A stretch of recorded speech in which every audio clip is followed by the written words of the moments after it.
Bonjour à tous et bienvenue sur ce podcast. Alors je me présente, je m'appelle Lyra, c'est un nom d'emprunt que je vais utiliser parce que je souhaite garder mon anonymat. Je vais vous parler aujourd'hui d'un sujet qui est assez personnel et qui me touche personnellement et dont j'ai besoin de partager d'une part pour moi et puis pour pouvoir aider les personnes qui sont passées par là, qui ont vécu des choses, qui ont peut-être subi des violences physiques, morales, etc.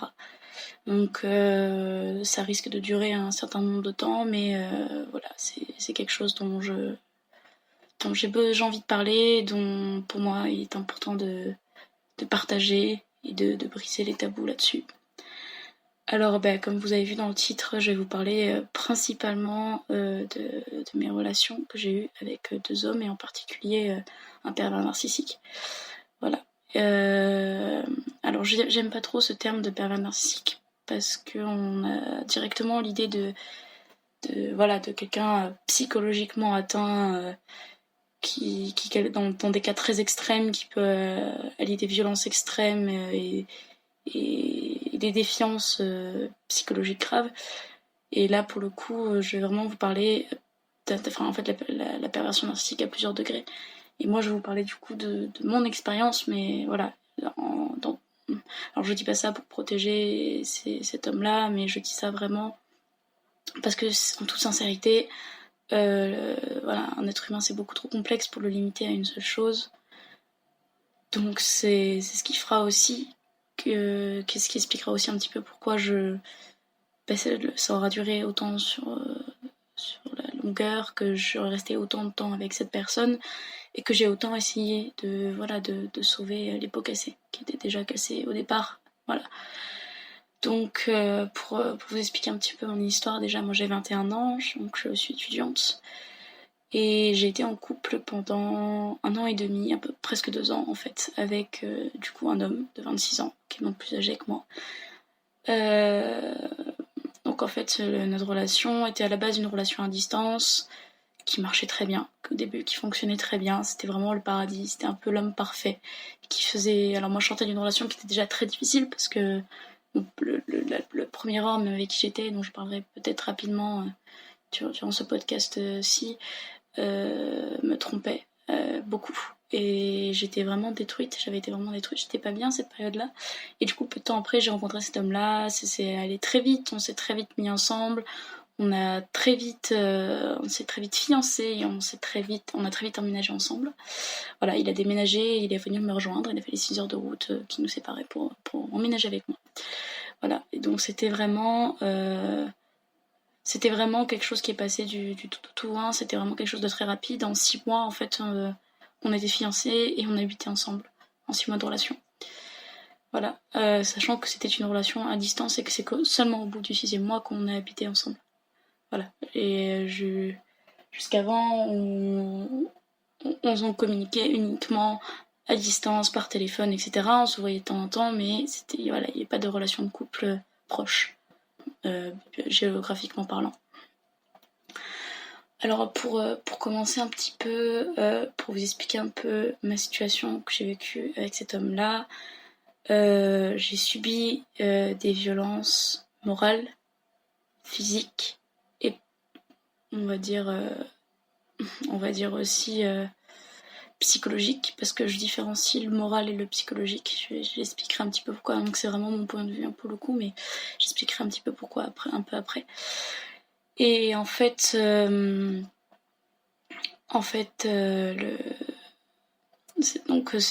une relation, tout ce qu'il y a de plus basique à la base, hein, un couple qui vit très bien, qui s'entend très bien, et on était fusionnels, on avait une grosse complicité, même si on avait quelques points qui différaient, on n'avait pas les mêmes valeurs sur certaines choses, etc. Globalement parlant, les 6 premiers mois, c'était vraiment les mois de conte de fées, quoi. Vraiment un conte de fées, mais comme la plupart des couples au début. De l'amour très fort et partagé dans les deux sens, on était intimement liés sur beaucoup de choses.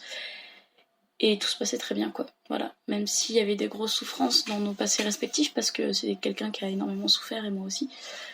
On avait un profond respect mutuel l'un pour l'autre, et du coup ça se passait très bien.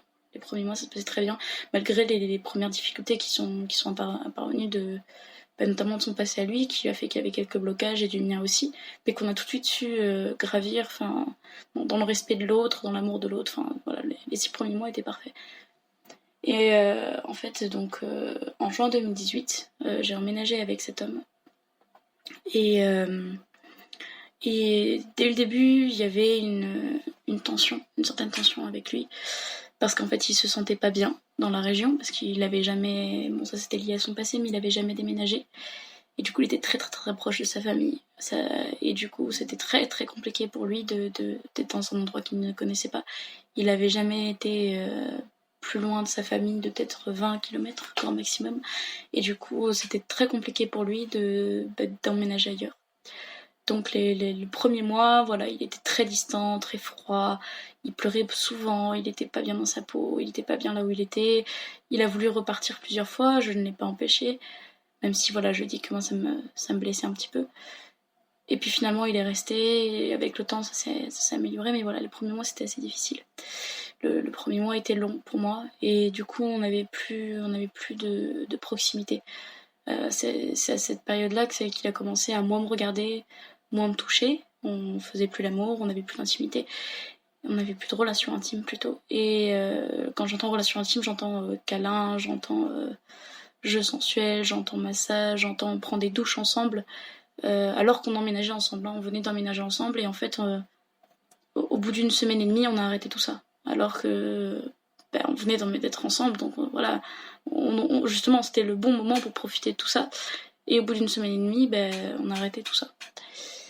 Et donc au début, voilà, je savais que c'est parce qu'il était triste et qu'il se sentait pas à sa place ici, donc voilà, c'était compliqué. Après, il a eu tout de suite un travail, il s'est senti très bien dans son travail tout de suite. C'était à côté de ça, il y avait beaucoup de positifs, mais il avait le mal du pays, comme on dit, voilà. Et en fait, on avait convenu que on attendait, que ça allait mieux se passer plus tard et qu'on prenait le temps. Donc on n'était pas, voilà, moi j'étais pas pressée, je savais qu'il était pas bien, j'allais pas le forcer, voilà. Et moi à cette époque-là, vu que ça tombait pendant les vacances d'été à peu près, je travaillais tout l'été. Donc du coup j'avais pas trop de temps pour moi. Et le peu de temps que j'avais, jour de repos, sachant que je pouvais bosser même les week-ends et que je bossais très souvent les week-ends, j'avais très peu de week-ends, donc du coup on passait très peu de temps ensemble parce que lui bossait la semaine. Donc moi je bossais les week-ends, donc on se voyait vraiment que le soir. Et le soir, voilà, j'étais contente, je lui faisais à manger, etc.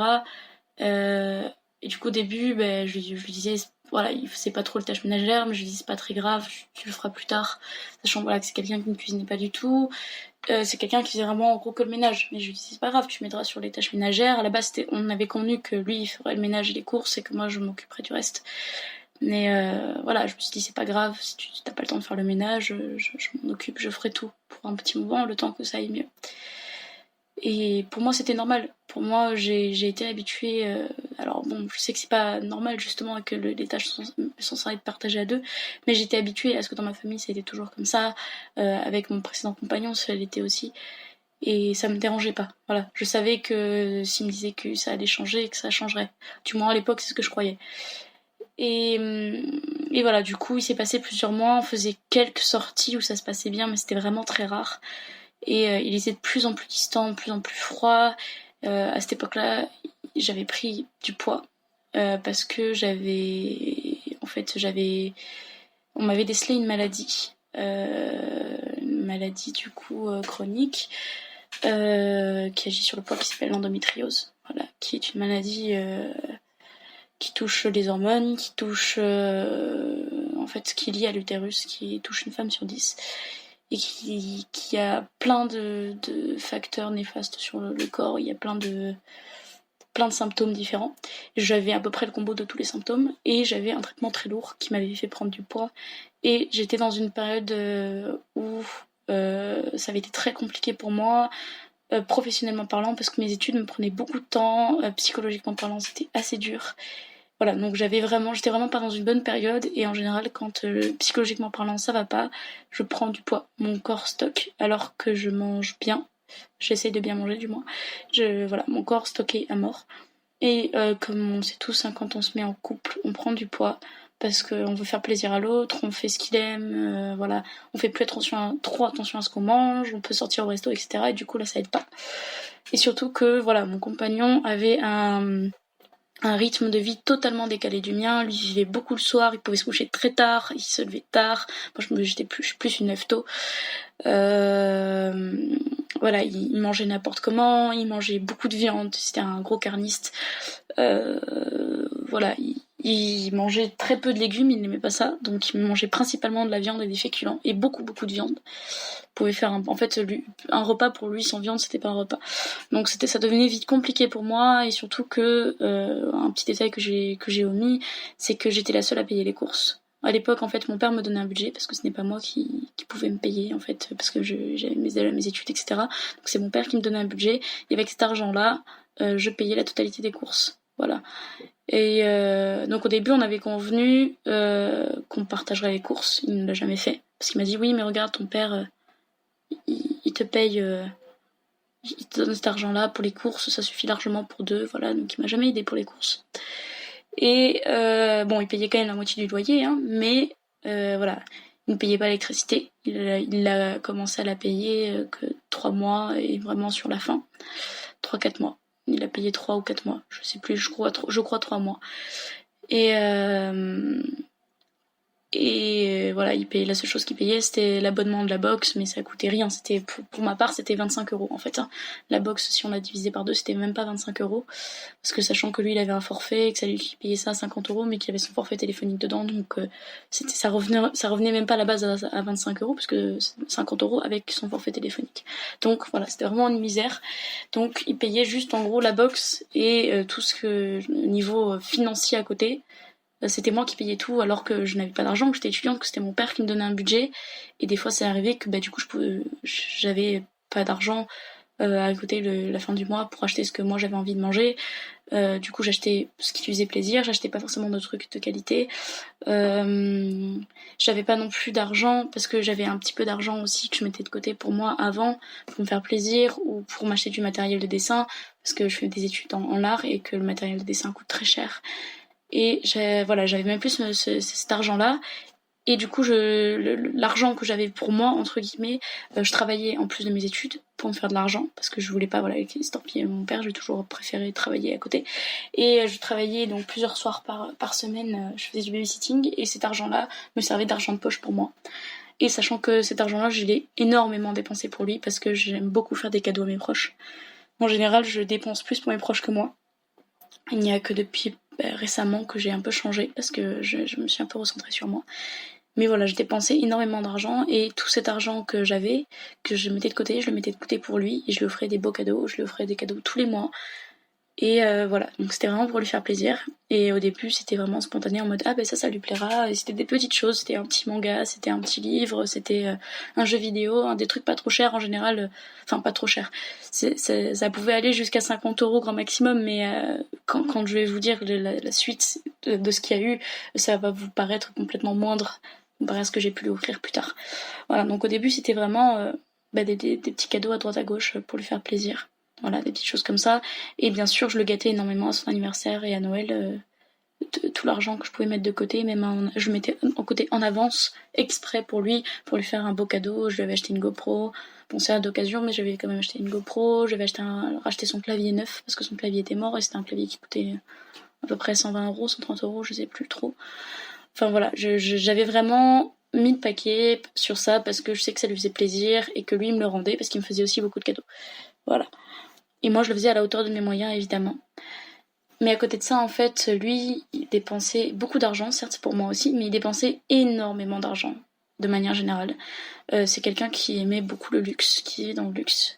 Voilà. Il avait, sachant qu'il vivait dans une maison avant, en fait, il avait construit une maison qu'il avait revendue et en fait, qu'il a revendue par la suite. On était encore ensemble quand sa maison était en vente.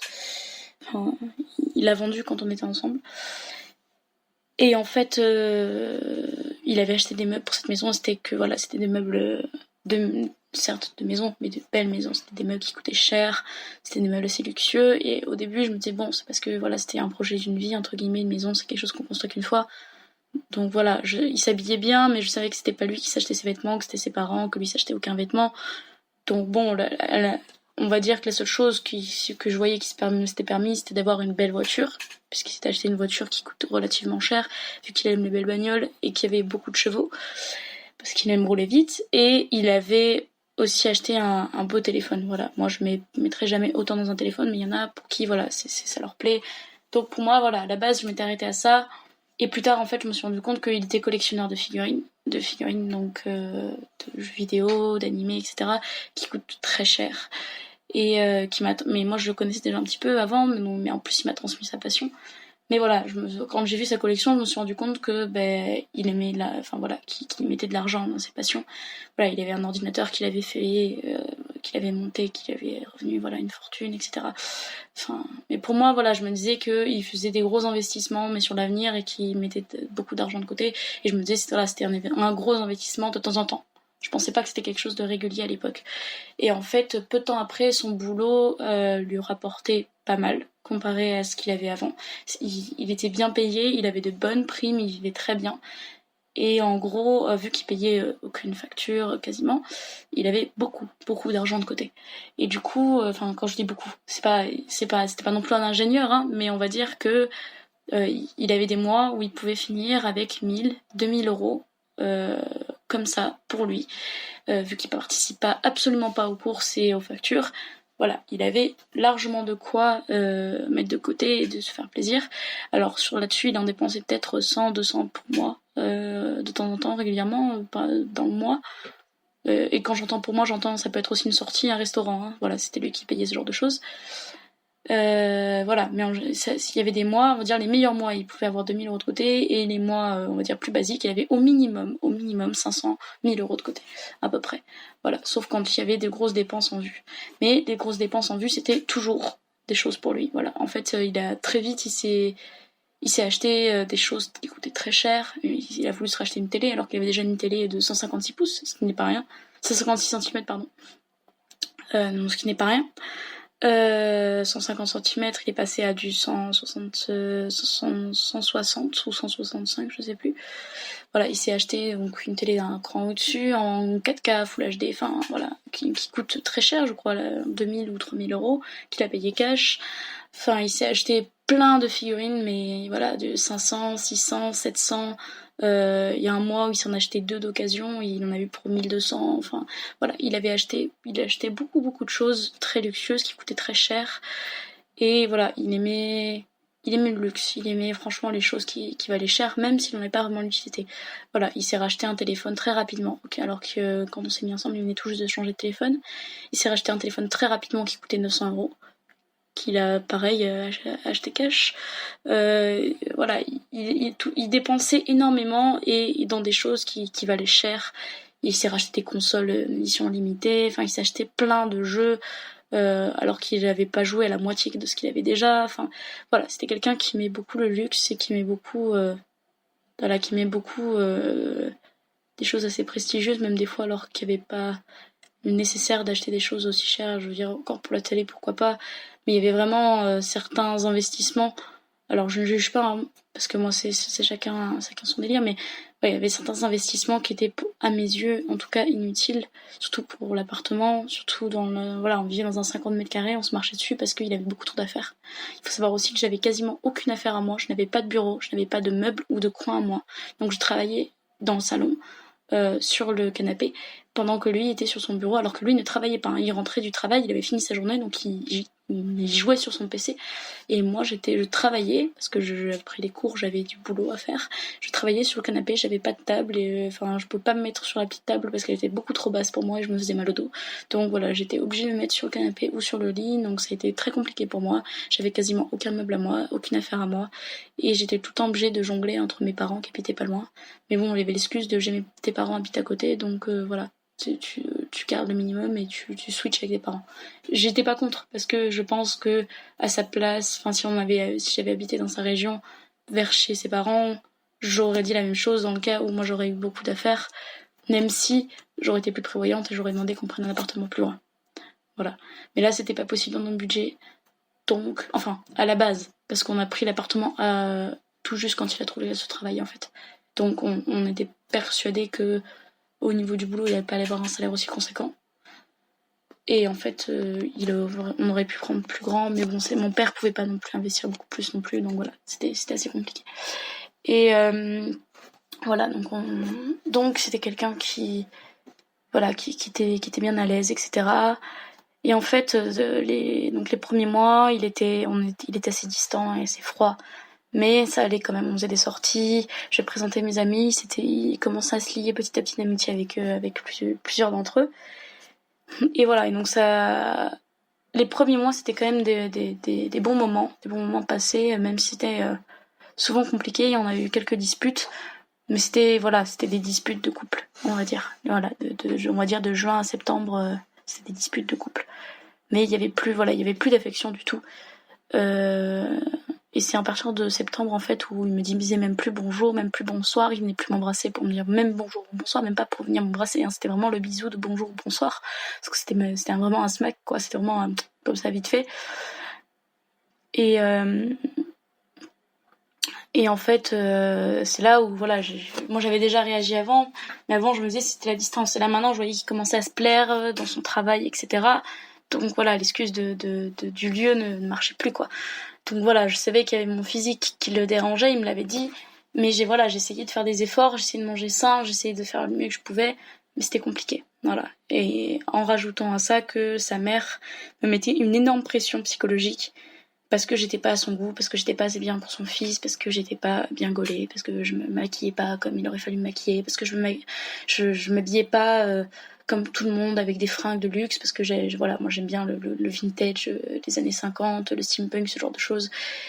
Et du coup, voilà, c'était très mal vu par sa mère, et en gros, je me souviens très bien qu'elle m'avait sorti que, en gros, cette phrase du genre mon fils déteste se faire regarder par les gens et vous allez pas bien ensemble dans la rue, les gens se retournent quand ils vous voient et voilà, mon fils supporte pas ça, donc il faut que tu changes, il faut que tu t'habilles bien, il faut que tu sois plus maquillée, tu prends pas assez bien soin de toi, t'es trop grosse, etc. Enfin, voilà. Et du coup, ça m'avait beaucoup perturbée parce que sa mère m'aimait beaucoup au début et donc j'avais pas compris la transition en fait. Voilà, je savais pas ce que j'avais fait de mal.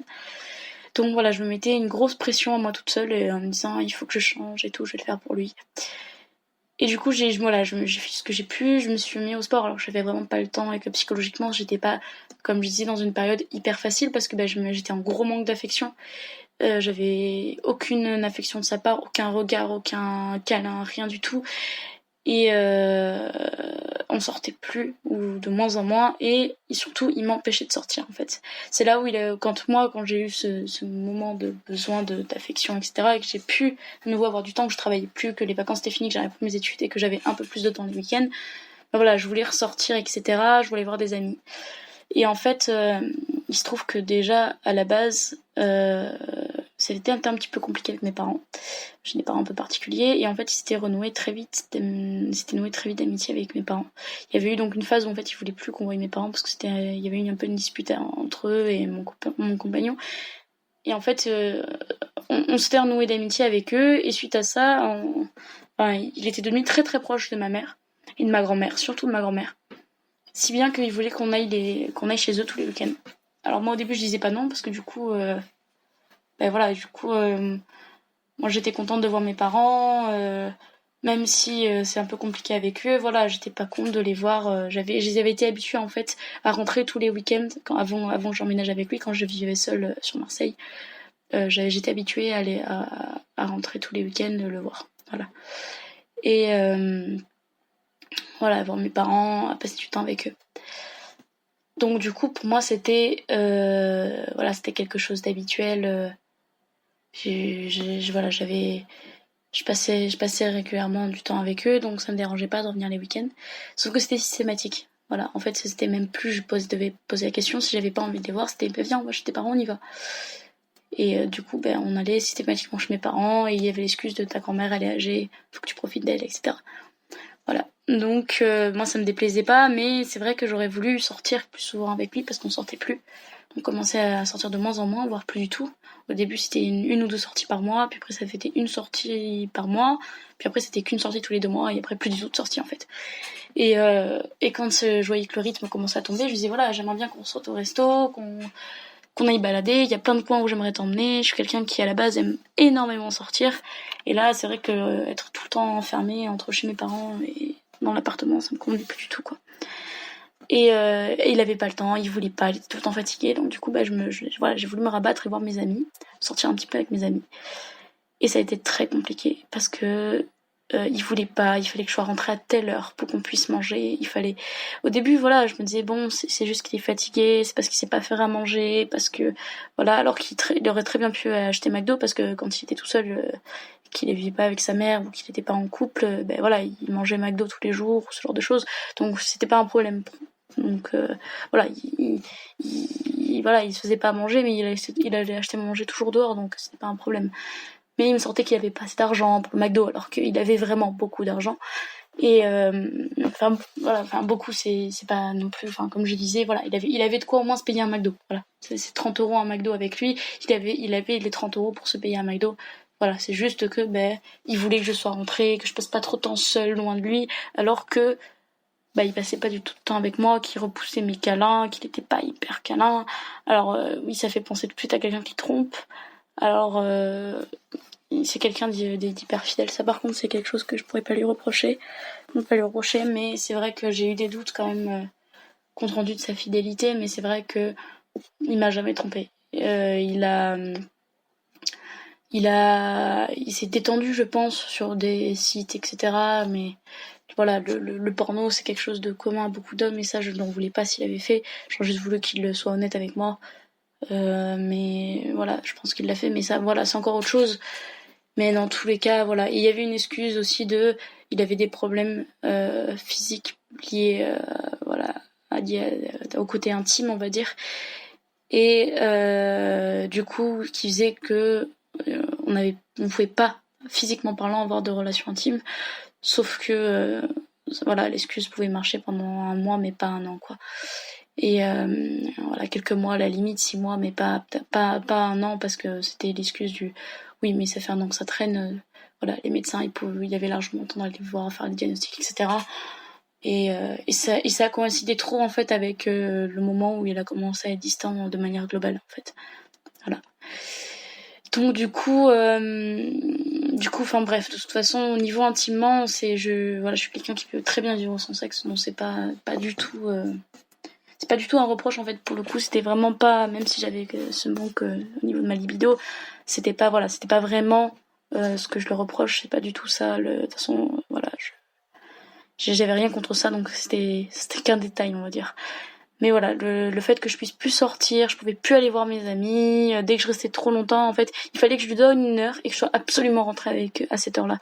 Sauf que en général, je pense que quand vous sortez vous-même avec des amis, vous avez pas la montre à la main, vous regardez pas à telle heure, il faut vite être rentré, voilà. Et il supportait pas que je sois rentrée à cette heure-là, et à chaque fois il utilisait l'excuse de t'avais qu'à me dire plus tard, moi je pète un plomb parce que t'es pas rentrée à telle heure, mais pas parce que t'aurais dû me dire plus tard. Mais alors quand je lui demandais de rester plus tard, il faisait la gueule parce que je venais pas manger avec lui.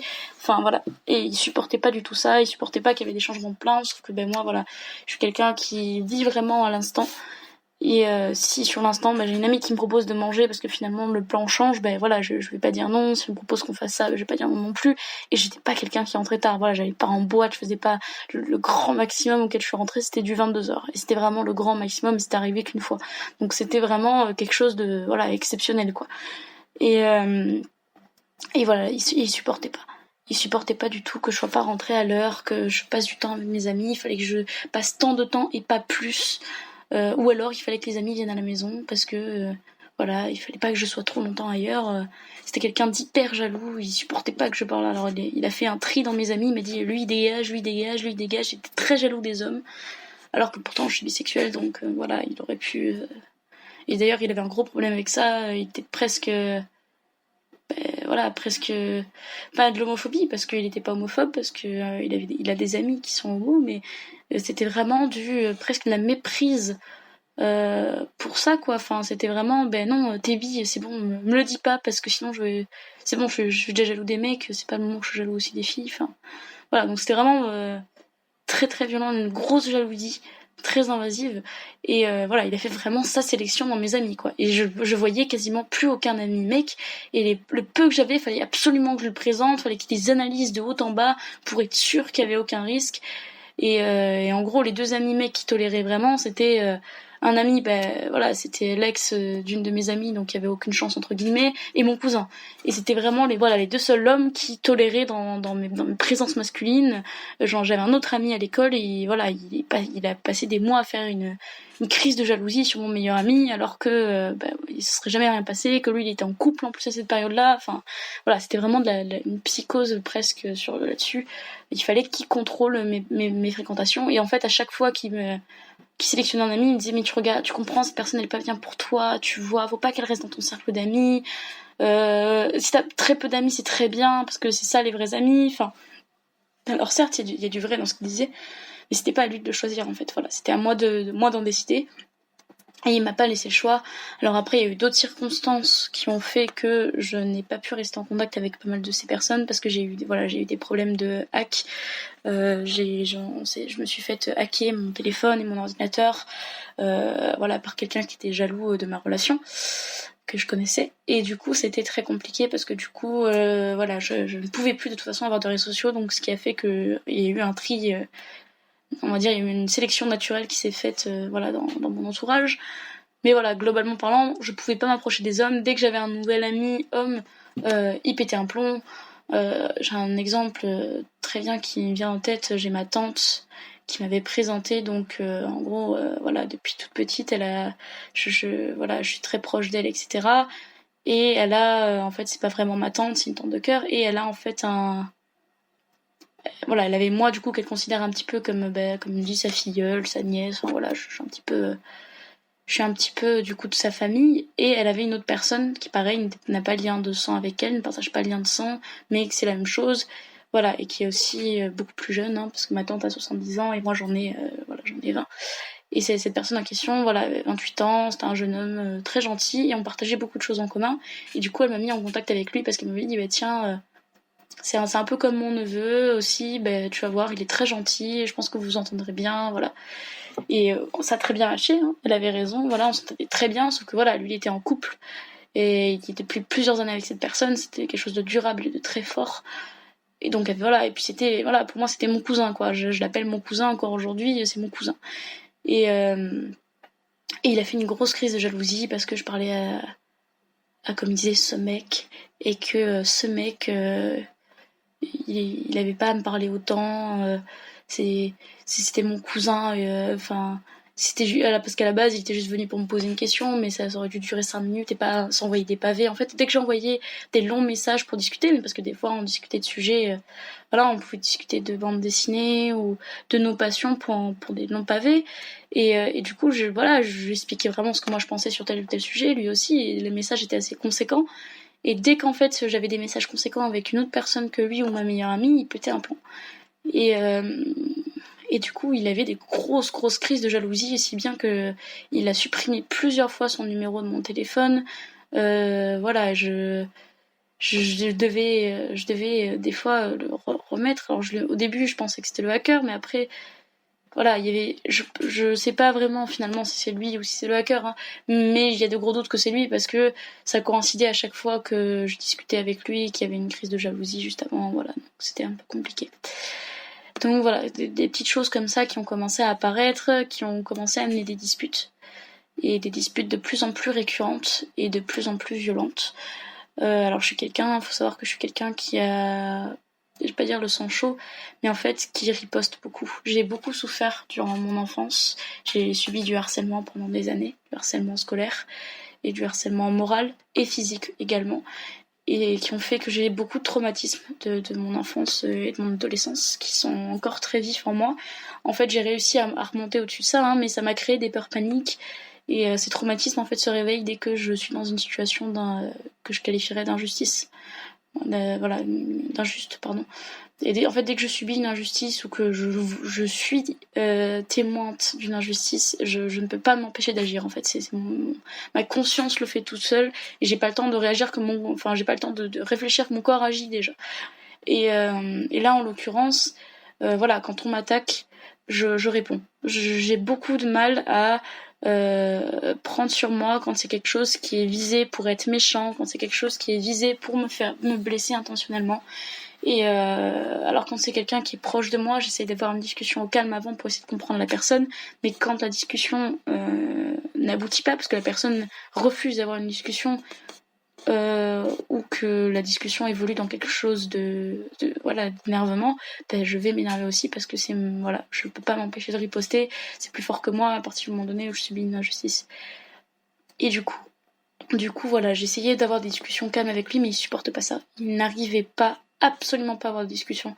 En 1 an et demi de couple, on a dû avoir 3 discussions sérieuses entre adultes où il est su rester calme du début à la fin. Et encore, j'appelle pas vraiment ça une discussion parce qu'à chaque fois qu'il essayait de parler, il avait beaucoup de mal à rester calme. Il s'énervait très rapidement dans ses propos. Il était très méchant dans ses propos, cassants en fait.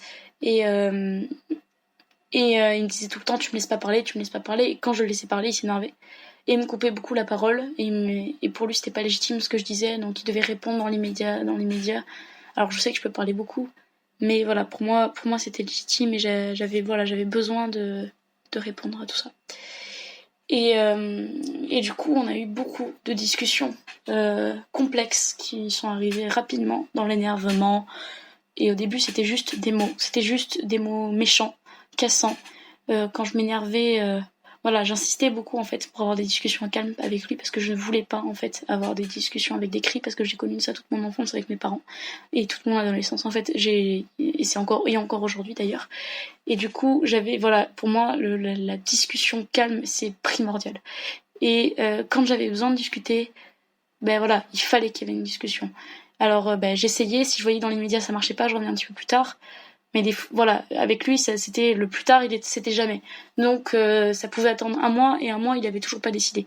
Et quand j'ai vu que ça faisait 2 mois, 1 mois, 2 mois, que j'arrivais pas à avoir de discussion avec lui, à chaque fois que je voulais une et que j'en ressentais vraiment le besoin, j'insistais, jusqu'à qu'il lâche son ordinateur ou qu'il lâche ce qu'ils sont en train de faire pour venir discuter avec moi.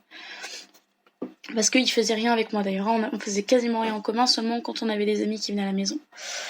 Et d'ailleurs, les amis, en général, quand ils venaient, ils restaient longtemps parce que, on passait pas du tout de temps ensemble, mais par contre, on passait beaucoup de temps avec mes amis parce qu'ils préféraient passer du temps avec mes amis qu'avec moi. Enfin bon, bref, c'était encore un autre sujet.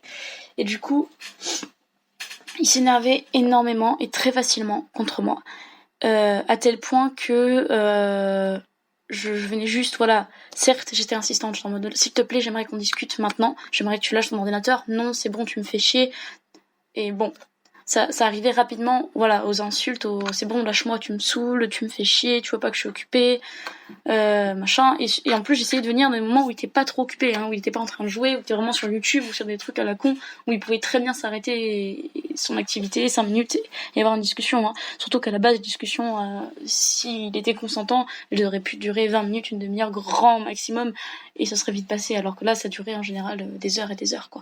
Ça pouvait passer sur du 3-4 heures de dispute. Et pour les plus longues, bien sûr. Et du coup, c'était un rythme assez compliqué. Il s'énervait très facilement et au début c'était les mots. C'était les oh tu me saoules et du coup il commençait à m'énerver en me disant mais que j'étais pas normale, que au début c'était des choses comme ça. T'es pas normale, faut que t'arrêtes, t'es super chiante là, qu'est-ce que tu veux? Et moi quand on réagit comme ça, je réagis au quart de tour aussi. Donc je m'énerve, je dis pourquoi tu me parles comme ça, je suis pas ton chien. Et ça partait dans les insultes. Ça a commencé à partir dans les insultes. Il m'a sorti plusieurs fois, t'es folle, t'es complètement folle, t'es dingue, t'es comme tes parents, t'es conne. Connasse, il m'a sorti plusieurs fois. Il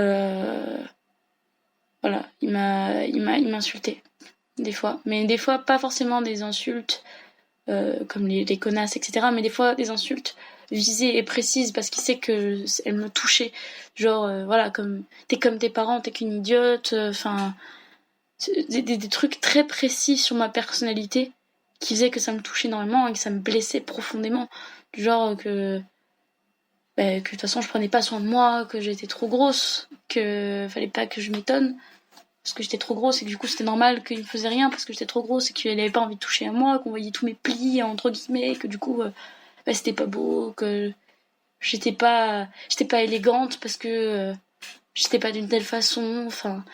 Et ces mots-là me faisaient plus mal que des insultes comme connasse ou salope, hein. C'était vraiment, ça me faisait encore plus mal. Et d'ailleurs, pour lui, c'était pas des insultes, hein. Pour lui, c'était juste.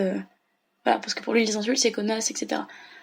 Du coup, voilà, au début, à chaque fois qu'il y avait ça, ça partait très loin. On se disputait très, très sévèrement, on criait vraiment très fort parce que il montait d'un ton à chaque fois.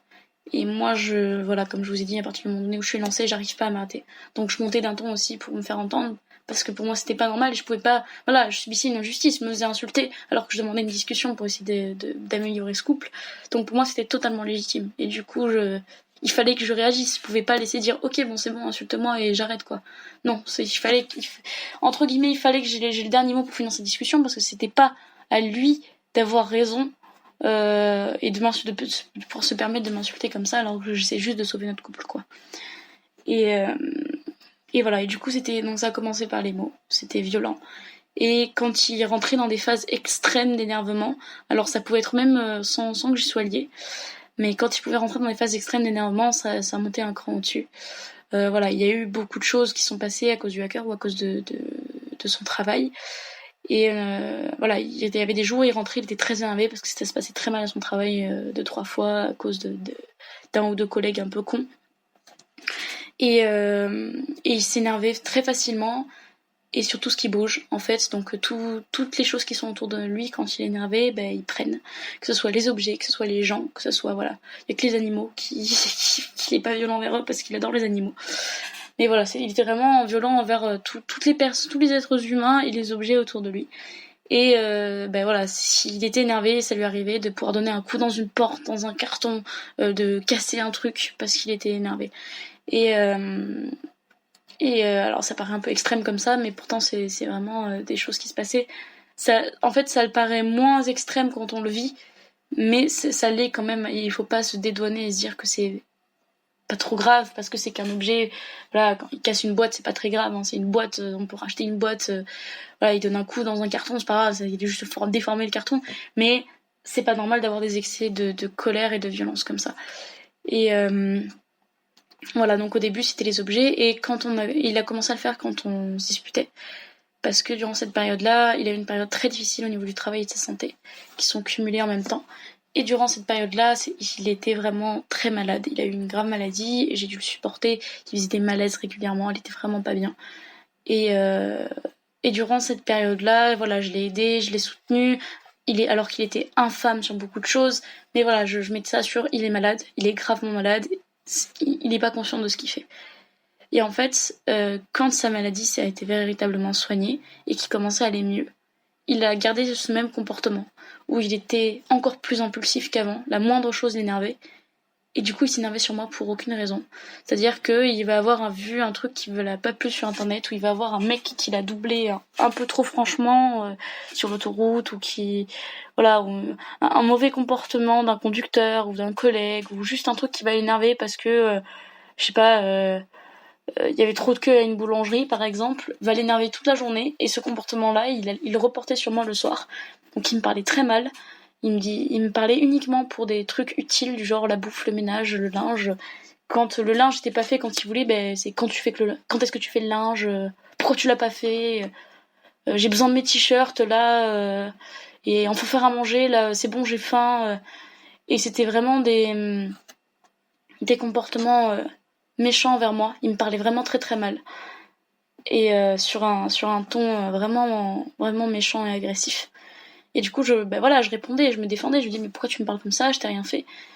Et quand il était déjà énervé au préalable, les disputes étaient vraiment sur un cran au-dessus. Alors au début, il s'énervait sur les objets. Quand il en pouvait plus, il prenait un plomb. Alors plusieurs fois, il prenait l'étendoir, il le jetait par terre, il le cassait, il le déformait dans tous les sens. À chaque fois, je devais essayer de le raccommoder après pour pouvoir l'utiliser. Il a cassé plusieurs fois des objets, il m'a balancé des objets à la gueule. Enfin, Alors pas directement sur moi, mais à côté en fait. Il utilisait ça comme une espèce d'intimidation en mode tu m'approches pas parce que là j'ai vraiment pas envie que tu me parles. Sauf que même à côté, déjà tu balances pas un objet, c'est voilà, c'est fragile, ça se casse, c'est pas fait pour, voilà. Et puis surtout, même peu importe de la raison pour laquelle tu balances un objet, tu ne fais pas ça. Enfin, c'est pas un jeu, c'est pas un jouet. Surtout quand il y a quelqu'un à côté de toi. Et surtout quand tu lances le truc pas loin de la personne, quoi. Voilà. Et ces comportements-là me faisaient peur au début. Je savais pas comment les prendre. Mais à l'époque, je fermais les yeux parce que j'étais en mode non, mais ça va aller, il est dans une mauvaise passe. Enfin, à chaque fois, en fait, j'étais dans le déni et j'essayais de lui trouver une excuse, une raison à tout ça. Et je me disais c'est ma faute parce que j'agis comme ça, parce que je suis trop sur lui, parce que je suis trop comme si, alors que j'avais aucune affection, que la seule chose qu'il me faisait c'était me faire des cadeaux, enfin j'avais pas de liberté, je voyais pas mes amis, je faisais rien d'autre que lui et les cours. Et honnêtement, psychologiquement parlant, j'étais pas bien parce qu'entre ma maladie, etc., enfin c'était vraiment pas une super période de ma vie. Et donc du coup j'étais persuadée que c'était ma faute. Et en fait, voilà, c'est cette violence qui répétait du coup sur les objets. Il a fini par la reporter sur moi. Alors, pour moi, pendant très longtemps, je considérais pas ça comme de la violence.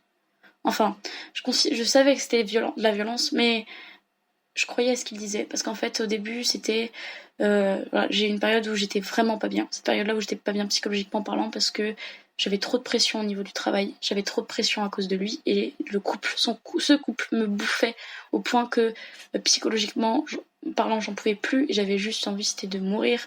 Il me rabaissait tellement tout le temps sur mon physique, sur mon caractère, sur ma façon d'être que je me sentais sale, je me sentais comme une merde, j'étais à la hauteur de rien du tout, il me félicitait sur rien, la seule chose qui m'encourageait de temps en temps c'était mon travail, mais à côté moi mon travail voilà, il n'était pas suffisamment exceptionnel parce que du coup l'impact de mon couple et de ma vie perso impactait beaucoup sur mon travail, mais pas le fait que je travaillais pas assez, parce que je travaillais énormément. Il faut savoir que je rentrais, je passais ma vie à travailler, ensuite je faisais à manger, je retravaillais et j'allais me coucher. Enfin, je faisais vraiment plus que ça, vu que de toute façon il me donnait pas d'attention. Tout le reste du temps je le passais à travailler, donc je travaillais vraiment énormément. Mais en fait j'étais tellement pas bien mentalement et moralement, en fait j'avais tellement mal de tout ça que du coup ça se ressentait dans mon travail et mon travail n'était pas à la hauteur et du coup voilà, les profs me disaient que mes boulots étaient très inégaux, que mes rendus n'avaient pas du tout la même qualité d'un moment à l'autre et qu'il fallait que je me reprenne quoi. Et en plus j'étais dans une classe où le niveau était totalement différent, il y avait des élèves très très très doués, d'autres beaucoup moins, et il y avait beaucoup d'élèves qui étaient très bons, qui étaient vraiment très bons et au-dessus de moi, et je me sentais obligée de me comparer à eux parce que c'est un milieu où on se compare beaucoup. Et voilà, du coup, j'étais détruite, quoi. J'étais là en mode, j'arriverai jamais à faire mon rêve, voilà. Et du coup, j'étais dans des périodes où je me disais, mais de toute façon, ça sert à quoi de vivre? Il verra mieux sans lui, de toute façon, j'ai pas d'amis, j'ai plus, voilà. Et j'étais persuadée que c'était ma faute, voilà, qu'il ferait mieux sans moi, que tout le monde serait mieux sans moi, que de toute façon, mes parents n'arrêtaient pas de me dire que j'étais horrible, que voilà. Donc, du coup, j'étais persuadée que j'étais en trop sur cette planète, que j'avais pas de raison de vivre, etc. Et du coup, voilà, je lui avais soumis une fois l'idée, je lui avais dit que j'étais vraiment pas bien et que j'aimerais disparaître parce que je me sentais pas bien, quoi. Et voilà. Et à partir de ce moment-là, ça a énormément changé.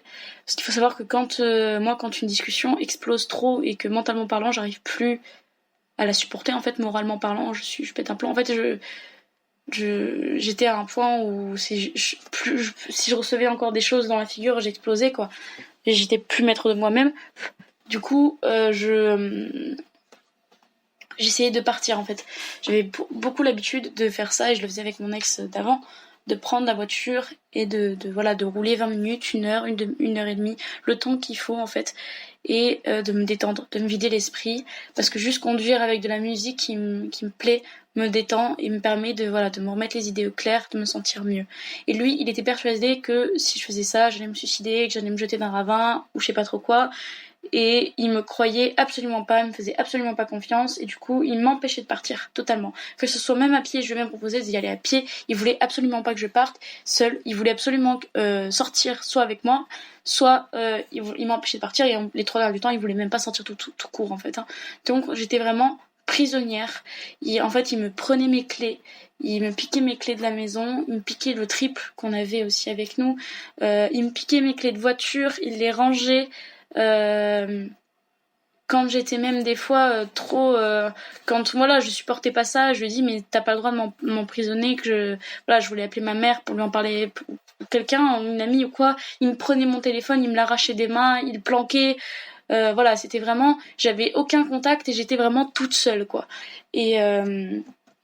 j'étais toute seule contre lui et en plus on vivait vraiment dans un 2 pièces, donc il y avait la chambre, le salon, voilà. Et donc c'était soit je suis dans la chambre, soit je suis dans le salon avec lui. J'avais vraiment pas d'autre solution.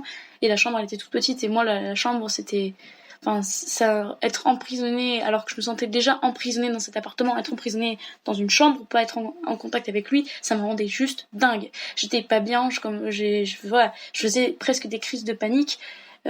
Liées à mes traumatismes, voilà, j'étais vraiment dans un état second. J'étais vraiment pas bien. Et ça me mettait psychologiquement parlant, même psychologiquement parlant, justement, ça me mettait dans des états, voilà, j'étais même plus maître de moi-même, c'était mes peurs qui me contrôlaient, quoi. Et moralement parlant, j'étais vraiment au plus bas. Et dans ce genre de dispute-là, voilà, j'ai plusieurs fois, donc au début, je posais pas trop voilà, je me posais pas trop à lui. Et en fait, à partir d'une certaine fois où il a commencé à me prendre les choses, etc., j'ai voulu me rebeller, j'ai voulu dire non, j'ai dit non, maintenant, je te laisse pas le choix, tu me laisses partir. Et en fait, dès qu'il entendait que je prenais les clés ou que je commençais à m'habiller, il venait, il me poussait, il m'empêchait de passer contre la porte. Donc au début, j'étais en mode non, t'as pas le droit d'être devant la porte, j'essayais de le pousser un peu gentiment, je voulais pas lui faire du mal pour passer. Sauf qu'il y mettait vraiment beaucoup de force, donc je mettais beaucoup de force pour sortir, il avait pas le droit, tu vois. Et une fois, 2 fois, et plus il mettait de la force, et puis après il me poussait. Sauf que il avait beaucoup de force. Il avait été flic, donc il savait comment on fait. Donc il me poussait, et suffisamment pour que je tombe par terre, suffisamment pour que... Il fallait que je me relève pour repousser.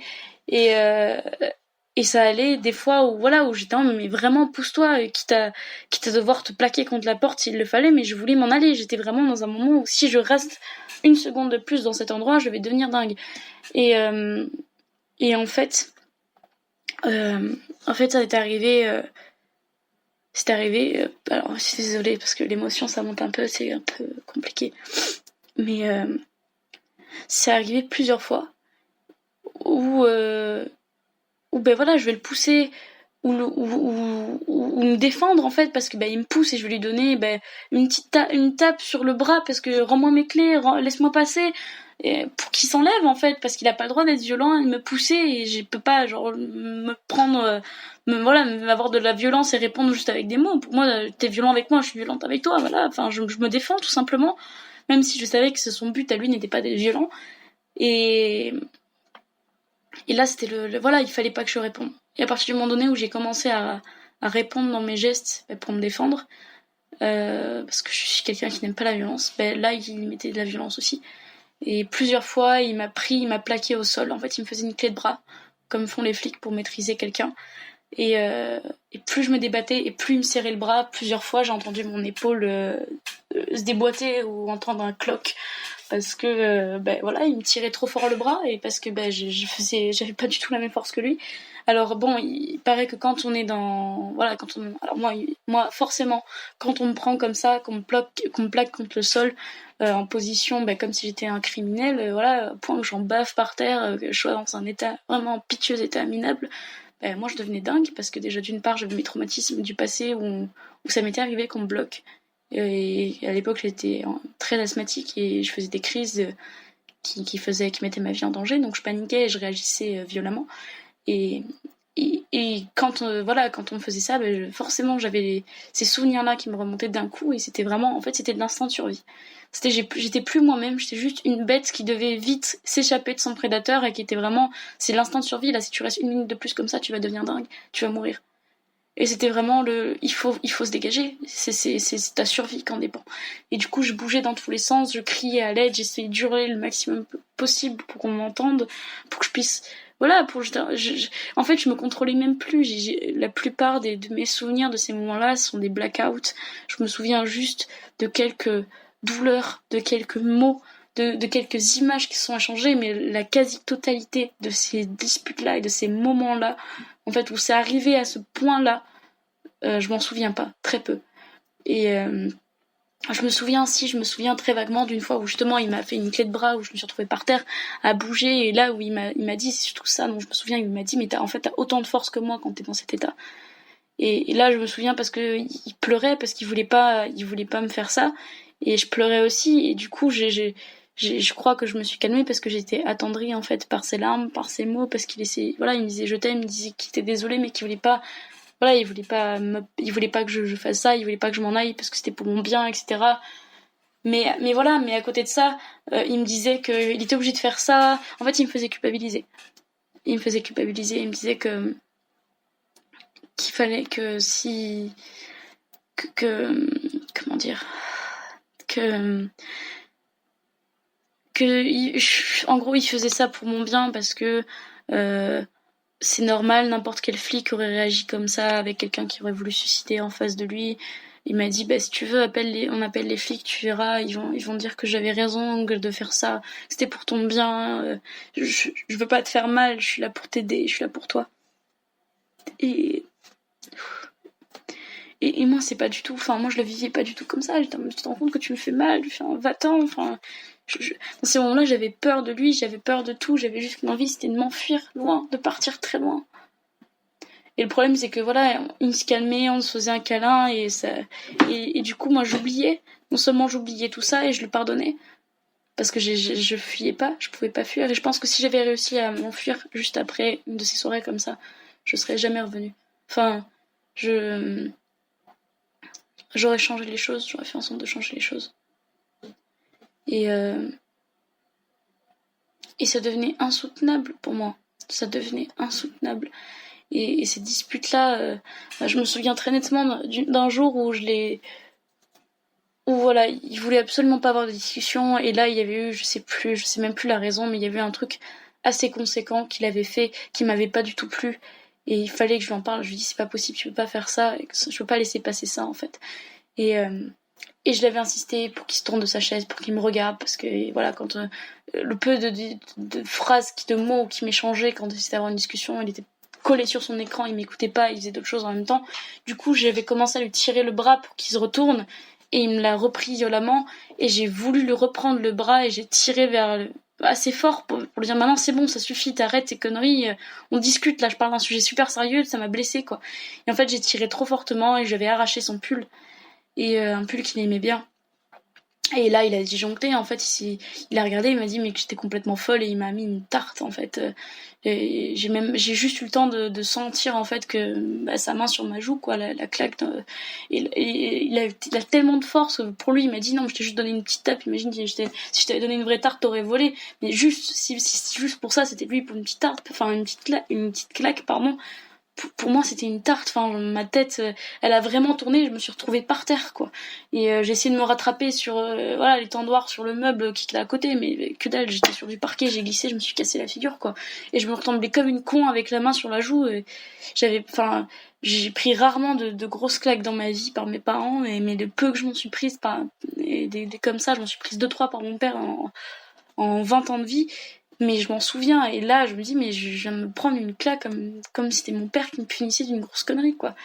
Et j'étais vraiment abasourdie en fait, je savais pas comment réagir, et j'ai réagi, je me suis relevée, et j'en ai mis une, je lui ai dit non mais t'es complètement dingue et tout, il m'a dit bouge-toi, casse-toi, enfin je sais plus ce qu'il m'a dit qui m'a fait disjoncter, j'en ai collé une. Et ça a fini sur un échange de violence où il m'a poussé, il me donnait des coups, je lui rendais ses coups, et plus je le rendais, plus il était violent, et plus ses coups étaient forts, mais moi, fallait que je me défende. Je me dis, j'ai quelqu'un qui est en train de me taper en face de moi, je peux pas rester, je peux pas juste, réceptionner les coups et ne pas réagir, en fait, là, c'était vraiment instinctif, tu me donnes un coup, fallait que je réagisse.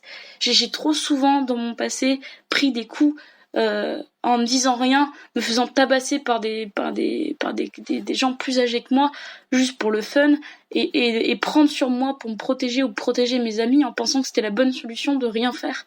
Et c'est le jour où en fait où j'ai compris qu'en réagissant aussi par la violence, c'était comme ça que j'étais tranquille. Voilà, c'était inscrit dans mes gènes en fait. Donc pour moi, on me tape, je tape aussi quoi. Mais ses coups à lui étaient beaucoup plus forts, beaucoup plus puissants. Et puis quand c'était au bout de la troisième coup, allez hop, il me replaquait clé de bras par terre. Et moi j'étais obligée je me débattais, je donnais des coups dans tous les sens, je savais même plus ce que je tapais. Et là je me disais mais tant pis si je le fais mal. Tant pis si je le fais mal, je suis bloquée, je suis coincée. Il faut que je m'enfuis. Il faut que je m'enfuis. Et c'était vraiment très très compliqué pour moi parce que je savais pas comment me libérer de son emprise, je savais pas comment réagir à tout ça. Et alors les violences, il y en a eu peut-être une dizaine, dont 3 ou 4 qui ont été très violentes au point qu'il fasse une clé de bras. Il y en a certaines honnêtement où je m'en souviens plus, donc c'est possible qu'il y en ait eu plus. Mais je pense pas moins parce que les violences au moins physiques, il y en a eu quand c'était contre les objets, mais en mon intention, ou que c'était ce genre de choses, il y en a eu au moins une dizaine. Et les violences, bien sûr, les violences verbales, elles étaient présentes, constantes. En fait, on avait au moins une dispute tous les 2 jours, si c'était pas dire une dispute tous les jours. Et du coup, c'était vraiment en continu, quoi. On se disputait tout le temps en continu. Et du coup, c'était tous les jours de la méchanceté. Et c'était devenu dans son quotidien, en fait. Il me parlait comme ça quotidiennement. Même au début, il le faisait qu'entre nous. Et il se faisait passer pour un mec très bien auprès de mes amis et de ses amis. Et en fait, c'est passé très vite, même avec tout le monde. Devant sa famille, un peu moins devant ma famille parce qu'il craignait un petit peu mes parents, mais il le faisait beaucoup, beaucoup devant sa famille. En fait, devant sa famille, il me parlait vraiment très, très, très mal. Et sa famille ne disait rien. Enfin, sa mère lui disait juste qu'elle me parlait mal, mais sa mère m'aimait pas, donc de toute façon, voilà, sa mère me détestait, donc ça, voilà, elle s'en fichait un petit peu. Et il me parlait très mal aussi devant ses amis, encore plus devant ses amis et devant les miens. Et voilà, et mes amis n'osaient pas trop rien dire, et quand il lui disait, c'était un sujet sensible, et voilà, il savait qu'il était très impulsif, et du coup, il voulait pas s'en mêler, parce que voilà, pour eux, ça les concernait pas, c'était notre couple, quoi. Et même quand moi, je lui disais, mais t'as pas à me parler comme ça devant les autres, il agissait quand même de la sorte, quoi.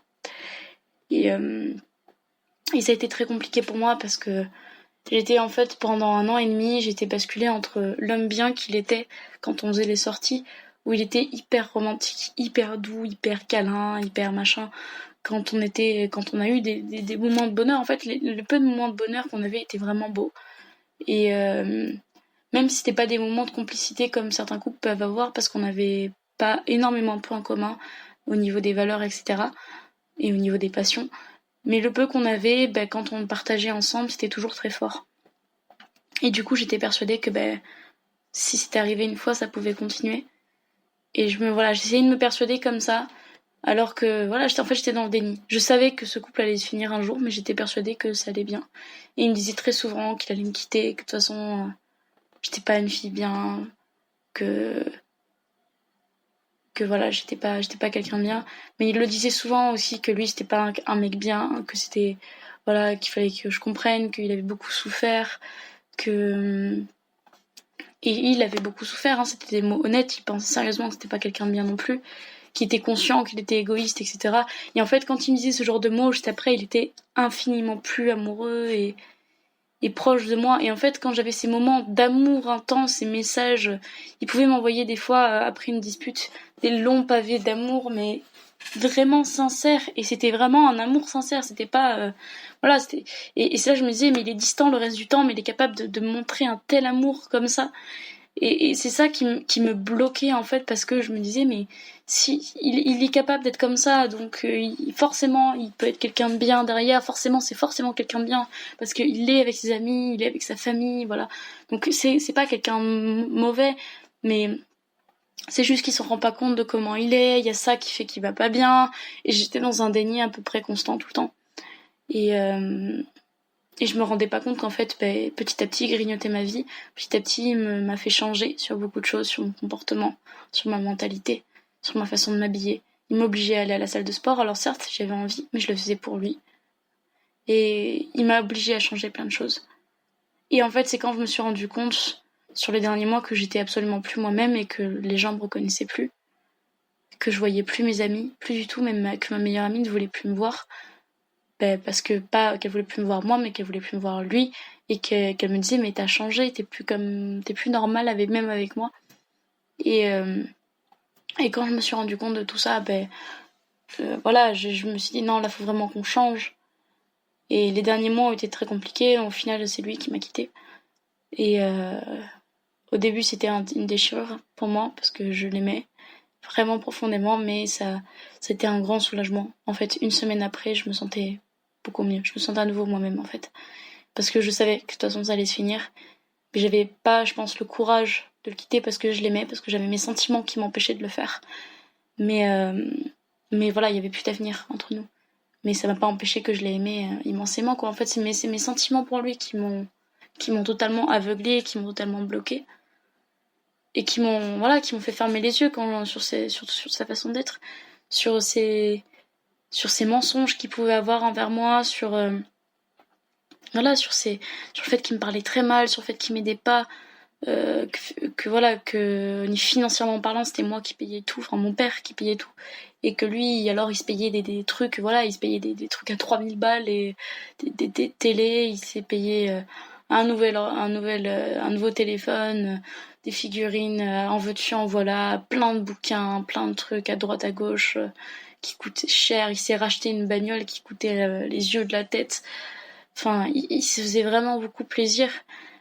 Et moi, à côté de ça, je passais tout mon argent pour lui. Voilà, j'étais tellement amoureuse de lui que je faisais des cadeaux. Des fois, voilà, j'avais travaillé 2 mois l'été et j'avais dépensé 700 € pour lui faire plaisir, quoi. 700 €, c'est énorme sur un job d'été. Enfin, même peut-être que j'avais mis tout le reste de côté pour moi, mais 700 €, c'était beaucoup, quoi. Et lui, voilà, c'était pour nous un an. Je voulais marquer le coup et j'ai offert un truc qui lui faisait énormément plaisir. Bon, lui, il m'a fait quand même aussi un beau cadeau. Il a dépensé 300 €. Il m'a offert un téléphone. Mais le même mois, il s'est acheté une télé, quoi. Donc, voilà, en comparaison, moi, j'avais mis une énorme somme par rapport à ce que j'avais gagné, par rapport à l'investissement que j'avais mis, le temps que j'avais travaillé. Et lui, c'était 3 fois rien pour lui. En fait, ces 300 € là, ça lui représentait pas grand chose. Comparé à tout l'investissement que moi j'y mettais, que ça soit moralement parlant, que ça soit au niveau de la maison, que ça soit au niveau financier, etc. Et voilà, et moi j'étais vite dépassée par tout ça. Je partageais plus rien avec lui, même les choses qu'on avait en commun, il voulait plus le faire avec moi. Et les derniers mois, tous les week-ends, il invitait des gens à la maison. Moi, ça me faisait plaisir parce que c'était mes amis, donc je les voyais, et là, je pouvais profiter. Mais déjà, c'était mes amis, mes amis qui étaient devenus amis avec lui. Donc c'était pas vraiment, enfin, c'était vraiment pour lui, en fait, qu'il le faisait, c'était plus pour moi. Et quand même, quand il le faisait pour moi, c'était vraiment, voilà, c'était parce qu'il est passé son temps avec ses amis, avec nos amis, et moi j'étais inexistante, quoi, exactement comme le reste de la semaine, quoi. Voilà, et donc c'était vraiment très très compliqué à vivre sur une longue période. Et je me permets du coup de revenir sur tout ce qui est violence physique et morale. Enfin, j'ai mis du temps. Je le pensais, hein, mais j'ai mis du temps à me dire c'est vraiment un pervers narcissique.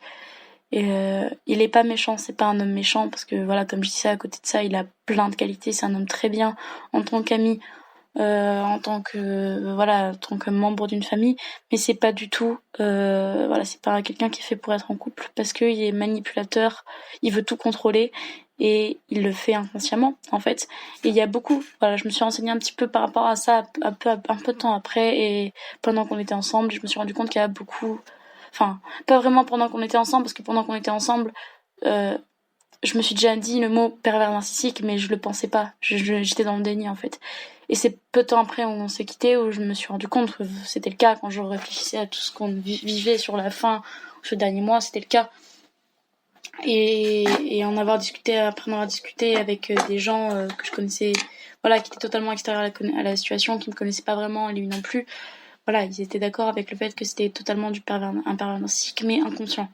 Alors la différence, du coup, et c'est là que je reviens avec morale et mentalité, c'est qu'en moralement parlant et mentalement parlant, pardon, c'est que il y a en fait les pervers narcissiques, il y a plusieurs types de pervers narcissiques, et un pervers narcissique, en fait, il peut y avoir un pervers narcissique conscient et un pervers narcissique inconscient. En fait, le pervers narcissique conscient, ça va être celui qui qui fait intentionnellement parlant ses actes. C'est-à-dire qu'il va être là vraiment pour contrôler parce qu'il a besoin de ce contrôle et parce que voilà, il est tout à fait conscient de ses actes, il sait que ça va restreindre ta liberté et il sait que ça va te faire du mal, mais il fait ça parce qu'il a ce besoin maladif de contrôler, il va te faire culpabiliser parce qu'il a besoin, ce sentiment de puissance, où il a besoin de se sentir au-dessus de toi, voilà.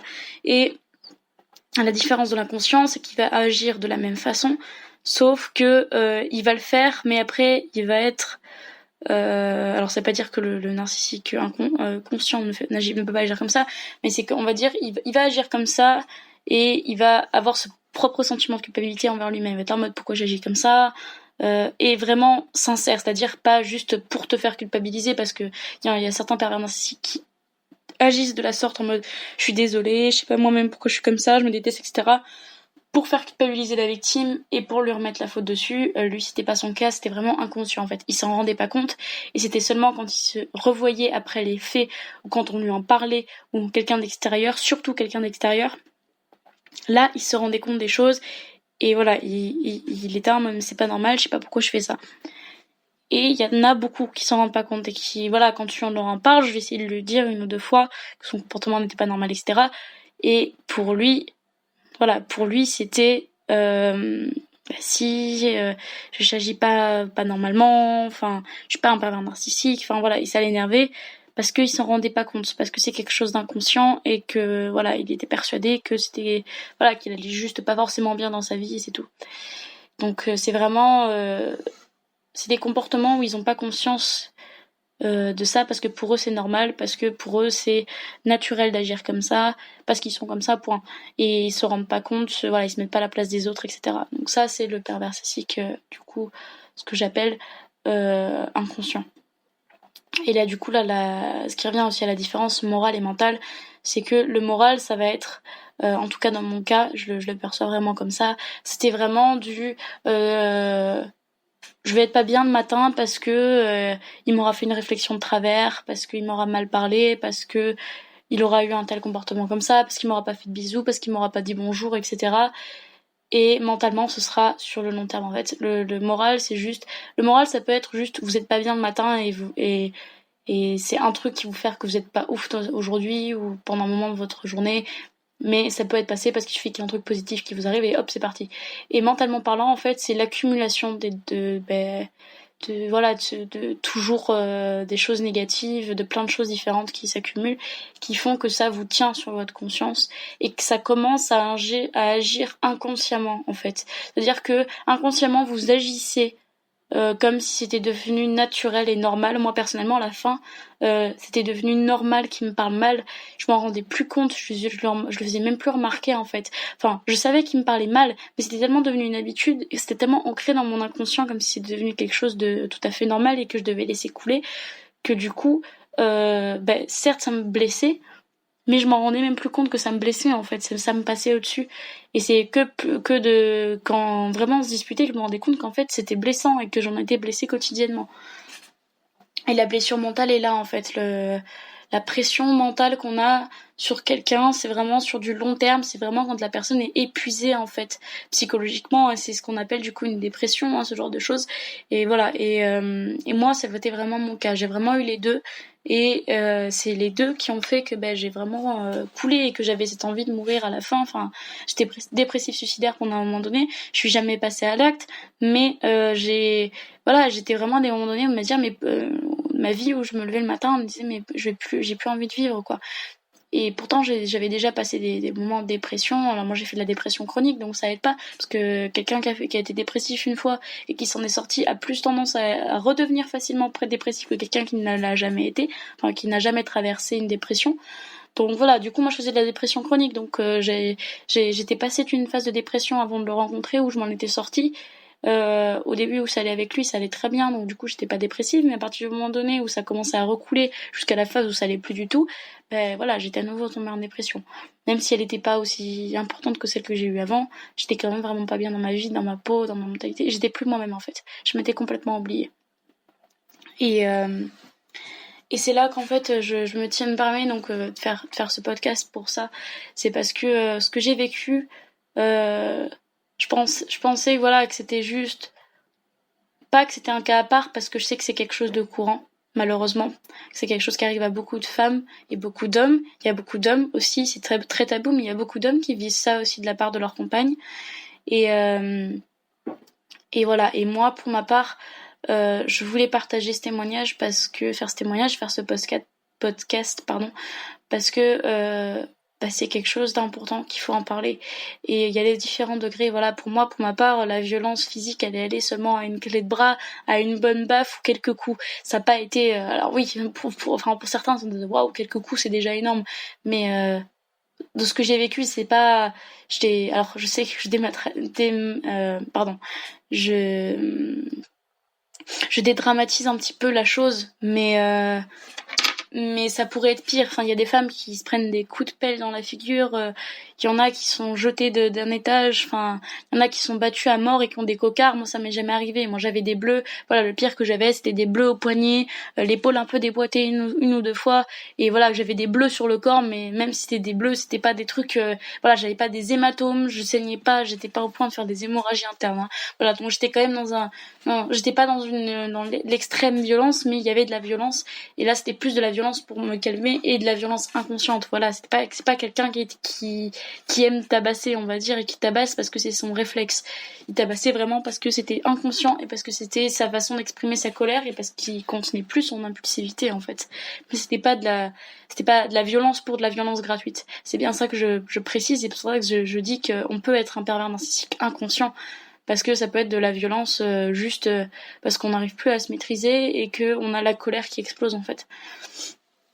Et moi ça a été mon cas du coup. Et voilà, et je voulais partager ça parce que il faut sensibiliser un maximum de personnes. Alors certes, la perversion narcissique, elle est présente chez les deux sexes. La violence, en revanche, on en parle beaucoup plus chez les femmes, mais il y a aussi des femmes qui sont violentes, il faut le savoir, c'est très important d'en parler, il faut qu'on ouvre la parole là-dessus. Mais voilà, moi dans mon cas, je veux surtout en parler pour pouvoir aider des personnes qui peuvent traverser tout ça. Parce que voilà, pour ma part, j'ai pas agi. Et j'ai attendu qu'en fait ça se termine. Ça s'est terminé naturellement, mais j'ai attendu que ça se termine. Et c'est même pas moi qui ai fait le premier pas, c'est lui qui m'a quitté. Alors certes, j'étais pas bien parce que je l'aimais et qu'au début, je l'ai très mal pris, mais au final, j'en suis soulagée aujourd'hui. Même si j'ai peut-être un pincement au cœur pour les bons moments que j'ai vécu avec lui, parce que j'ai quand même eu de très bons moments.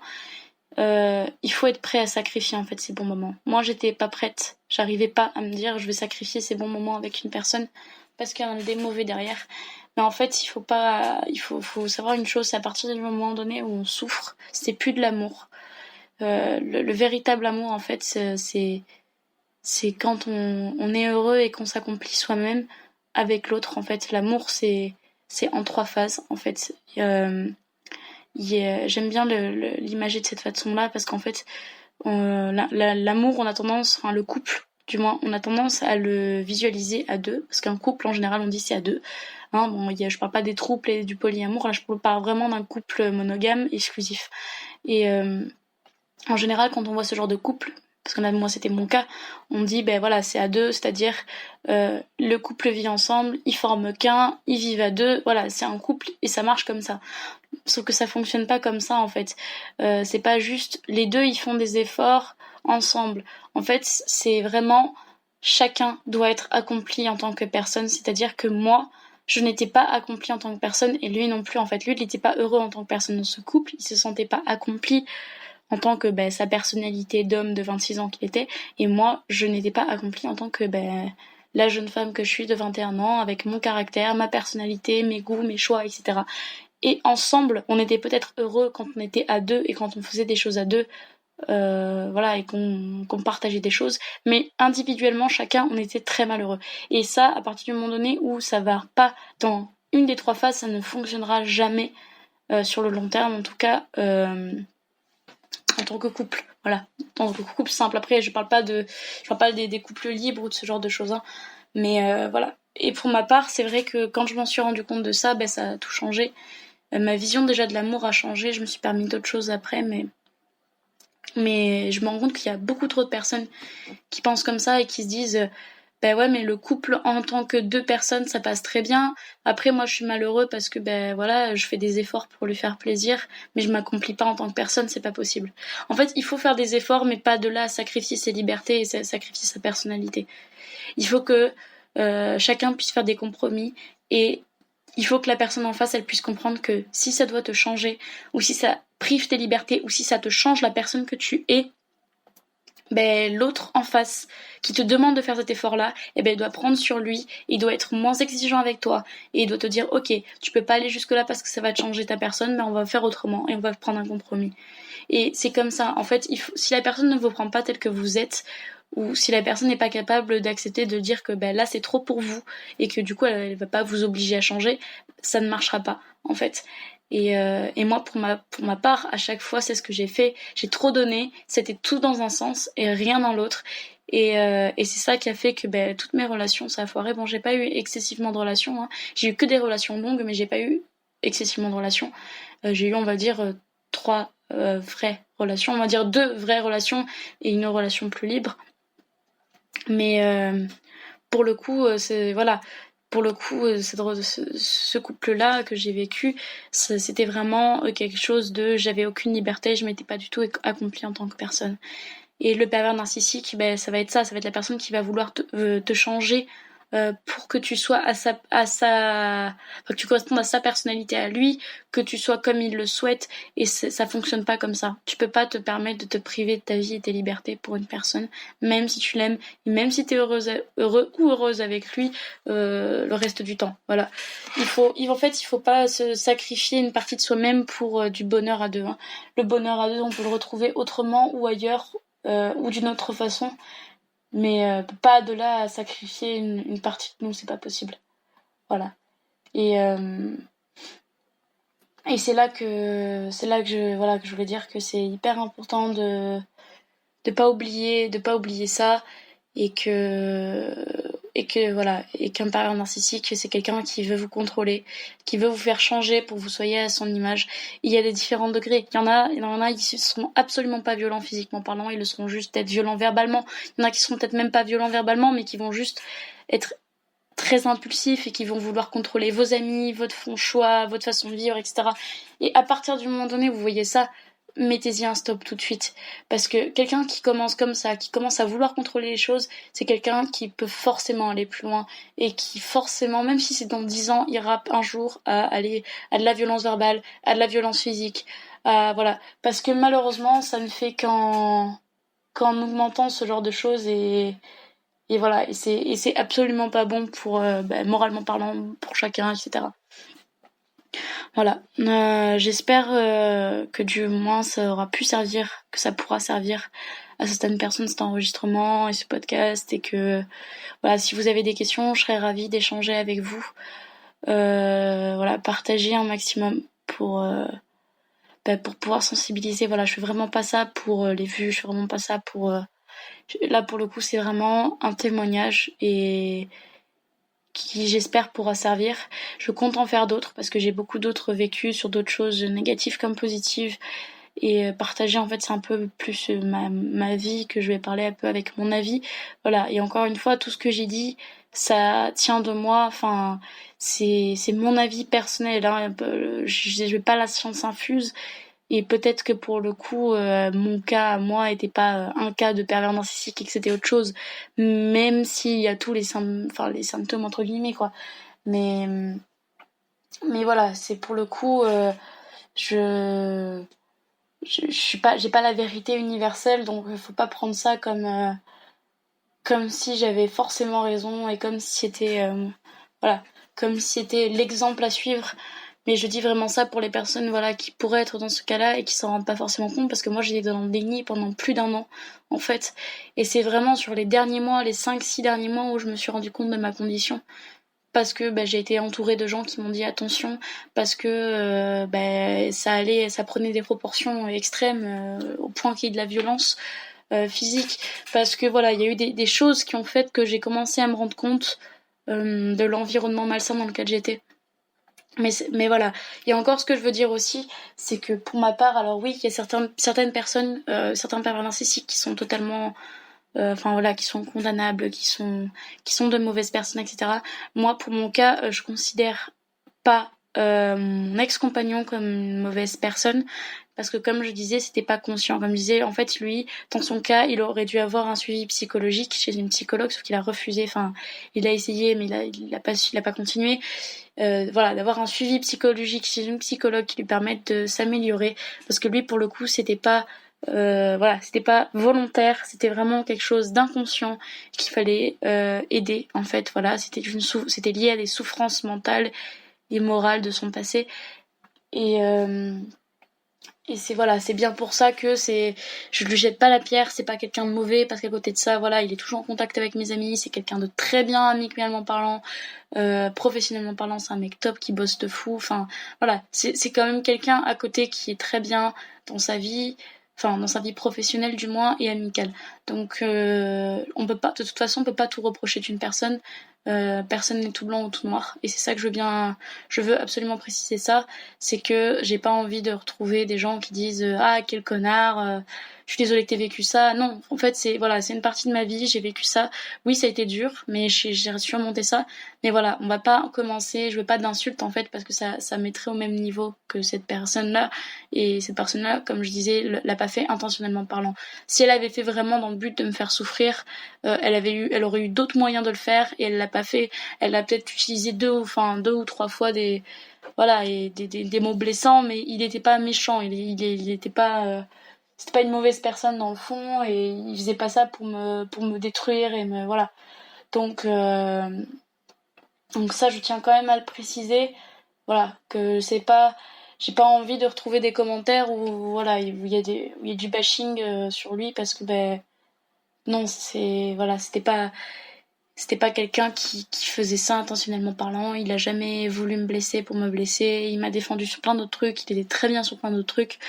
Mais voilà, c'est juste que c'est des choses qui arrivent. Et qu'en général, ben, quand on est amoureux et que justement, c'est quand il y a du positif à côté, comme moi il y en a eu, ben, c'est encore plus difficile de dire non et de dire stop. Voilà. Parce que moi, pour ma part, y avait le positif était un argument pour fermer les yeux et pour ne pas partir en fait. Et c'est ce qui a fait que je suis restée dans le déni trop longtemps et que je suis pas partie et que ben j'ai subi tout ça et que j'ai continué à subir ça. Mais parce que du coup, je l'ai choisi aussi. J'ai choisi de pas partir et je m'en suis pas rendu compte parce que j'étais trop amoureuse et parce que je voyais que le positif. Voilà. Donc si vous aimez, vous avez des questions, n'hésitez pas. Je répondrai comme je peux aux commentaires après avec mon expérience. Et je referai d'autres podcasts comme celui-ci où je parlerai d'autres sujets. Je pense aborder mon autre relation qui cette fois-ci qui s'est très mal passée aussi, qui va être sur la, enfin très mal passée oui et non, mais qui sera basée sur la confiance et sur pour le coup j'ai été trompée, donc on va parler principalement comment la relation de respect et de confiance évolue dans un couple, comment ça a été pour ma part, comment je l'ai vécu. Et je parlerai peut-être également de harcèlement scolaire. Enfin voilà, j'ai plein de sujets différents sur plein de thèmes. Enfin le rapport au médecin, psychologie. Peut-être que je parlerai de ma maladie. Enfin voilà, j'ai plein j'ai pas de thème à imposer, mais c'est juste pour voilà, je me dis que si ça peut servir à des gens, je vois qu'il y a beaucoup plus de femmes qui ouvrent leur témoignage et je trouve ça hyper important. Et je me dis que c'est hyper important que j'en parle aussi. Et voilà, si je tiens à garder mon anonymat, c'est principalement parce que je connais, enfin voilà, j'ai des amis, j'ai des gens de mon entourage qui connaissent cette personne. J'ai pas envie d'avoir du bashing contre lui, et j'ai pas envie non plus qu'on vienne me dire voilà, c'est faux, tu mens, t'exagères, il est pas comme ça, etc. Ou que même lui vienne me parler, vienne me dire pourquoi t'as publié ça, parce qu'il est capable de réagir. Ben voilà, de réagir très négativement s'il voyait tout ça, parce que je pense que, ben, comme je le dis, il se rend pas compte. Voilà. Ben, j'espère que ça aura pu vous aider et que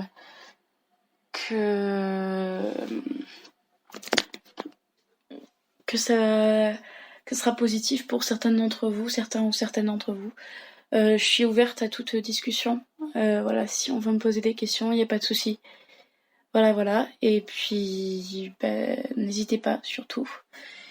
Et je vous dis peut-être à la prochaine pour un futur podcast. Allez, ciao. Allez, ciao. Allez, ciao. Allez, ciao. Allez, ciao. Allez, ciao. Allez, ciao. Allez, ciao. Allez, ciao.